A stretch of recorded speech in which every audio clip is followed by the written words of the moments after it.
এই বেলি বিহুতে বোলে কাটিব মোকে কাৰণ বোলে মই এটা গাহৰি এই বেলি বিহুতে বোলে গধূলি মোকে ধৰি বান্ধি নিবহি বান্ধ এই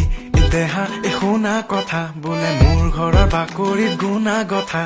মায়ে আনি ৰাখিছে গৰুৰ পঘা বোলে মোক বান্ধি থব আগৰাতিৰ পৰা হায় মই বোলে ঘৰতে শুই থকা গাহৰি মোক বোলে দেখি দেখি লাগিছে আমনি মোৰ বোলে ৰুমত গোন্ধ যেন গোহালি মোক বোলে বহিবলৈ পৰিছে ভাগৰি দেউতায়ো বোলে তোৰ দেহটো চালে যেন লাগে এটা জলহস্তি তোৰ গাল দুখনে আৰু নোৱাৰে চাগে ধৰিবলৈ আৰু চৰ্বি